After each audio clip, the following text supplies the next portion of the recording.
நாயகத்தை நேசித்தார்கள்.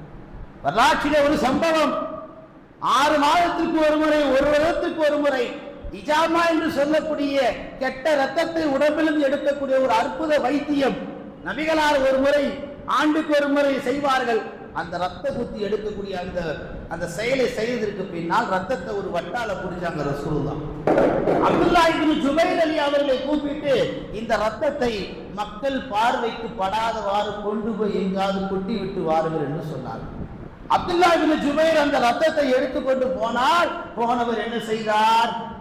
நமக்கு சொல்லவா வேணும்? ரசூலுல்லாஹ் அவ்வளோ நேசிக்கிற சஹாபாக்கள் இந்த சந்தர்ப்பத்தை விட்டா வேற சந்தர்ப்பமே கிடையாது. அது ஆட்டுக்கால் சூடு இல்லை, அது பசும்பால் கிடையாது. ரசூலுல்லாஹ்வுடைய பிளட், ரசூலுல்லாஹ்வுடைய ரத்தம். ரசூலுல்லாஹ் பொதுவா ரத்தம்னாலே வாட வரும், அது ஸ்மெல் கூட பண்ண முடியாது. ரசூலுல்லாஹ்வுடைய ரத்தத்தை ரசூலுல்லாஹ்வுடைய சஹாபாக்கள் எந்த லேபுக்கு அனுப்பல.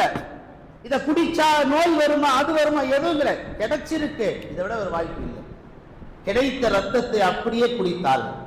வீட்டுக்கு வந்த பிறகு ரசூலுல்லாஹ் கேட்டார்கள், அப்துல்லா இப்னு ஜுபைர் கொடுத்த அந்த ரத்தத்தை என்ன செய்தீர்கள்? கொட்டினீர்களா? அப்படி ஒரு கேள்வி. அவர் கொட்டிட்டீங்களா இல்லை உங்க வாயில ஊத்திட்டீங்களா? ரசூலுல்லாஹ் கேட்ட கேள்வி பாருங்க. இல்லை, நான் என் வாயில ஊத்திக்கிட்டேன். அப்படியா? மக்களால் உங்களுக்கும் கேடு, உங்களால் மக்களுக்கும் கேடு என்றார்கள் ரசூலுல்லாஹ். எவ்வளவு நுட்பமா யோசிச்சாங்க. ரத்தத்தை என்னைக்கும் ஹலால் இல்லை, சாப்பிடாது ஹராம்.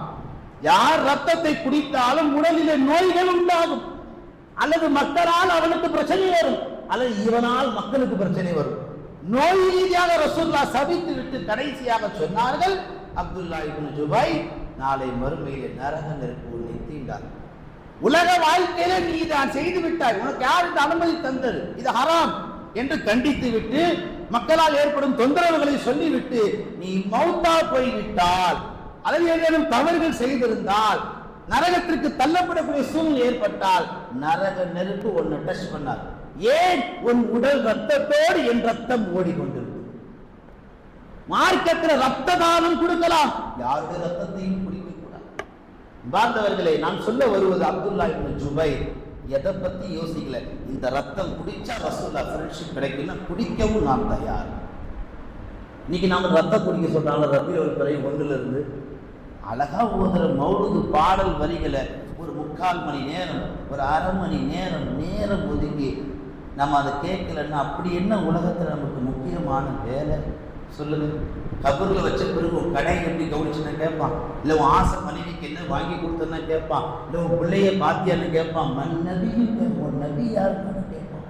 அதுக்கான வாழ்க்கை இந்த உலகத்தில் வாழ்ந்தாதான கபரிலே பதில் சொல்ல முடியும்.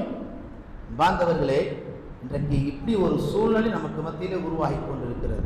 இன்றைய தலைமுறைகள், வாலிபர்கள், ஒரு மஹல்லால 100 பேர் இருக்கிறாங்கன்னா 10 வாலிபர் தான் ஸலவாத்து ஓதுறான். 90 வாலிபர்கள் ஸலவாத்து ஓதுறதே கிடையாது. எங்க ஓதுறான்? லிஸ்ட் எடுங்க. ஒரு வாழ்க்கையில் ரொட்டீன், ஒரு நாள் ரொட்டீன் லிஸ்ட் எடுங்க.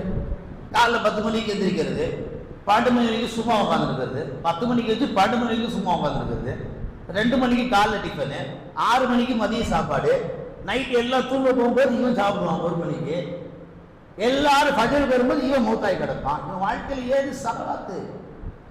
கல்யாணம் அன்னைக்கும் ஓதுறதில்லை, மௌலூது நாட்களையும் ஓதுறதில்லை, ஃபஜருக்கும் வரதில்லை, அசருக்கும் வரதில்லை, ஸலவாத்தே இல்லையே. 90 வாலிபர்கள் ஒரு மஹல்லாவிலே ஸலவாத்தை ஓதாமலே வாலிபர்கள் மஹல்லாவிலே வாழ்த்துகிறார்கள். பெரியவர்கள் கல்யாணத்துக்கு போனா பிள்ளைகளை கையோட கூட்டிட்டு போறாங்க, மவுத்துக்கு போனா கையோட கூட்டிட்டு போறாங்க, பாபா ஏர்போர்ட்டுக்கு போனா கையோட கூட்டிட்டு போறாங்க. ஏன்?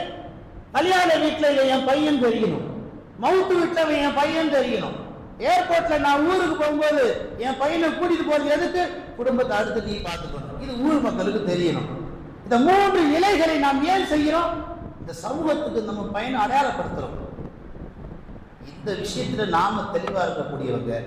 மறுமையில ரசூலுல்லாஹ் நம்மளை அடையாளப்படுத்தணும்னா இவர் என் நண்பர் என்று ரசூலுல்லாஹ் சொல்ல வேண்டும் என்றால் உலகத்தில் அதற்கான மஜ்லிஸ்கள், காரண காரியங்கள், ஒரு நிர்வாகம் ஏற்பாடு செய்கிறது. அஜர்த்தை ஓத வைக்க ஏற்பாடு செய்து, 11 நாளைக்கு சீர்னி கொடுக்க லிஸ்ட் ஏற்பாடு செய்து, யாரு வாங்குறான் அந்த சீர்னிய? வயசுக்கு வராத வாலிப பையன் தான் வாங்குறான். ரசூலுல்லாஹின் மீது பாடப்பட்ட அந்த சீர்னி இந்த நாவலை படுவதற்கு கூட துர்பாக்கியமற்றவர்கள் நாம் எல்லாம். கோயில்களில் கொடுக்கக்கூடிய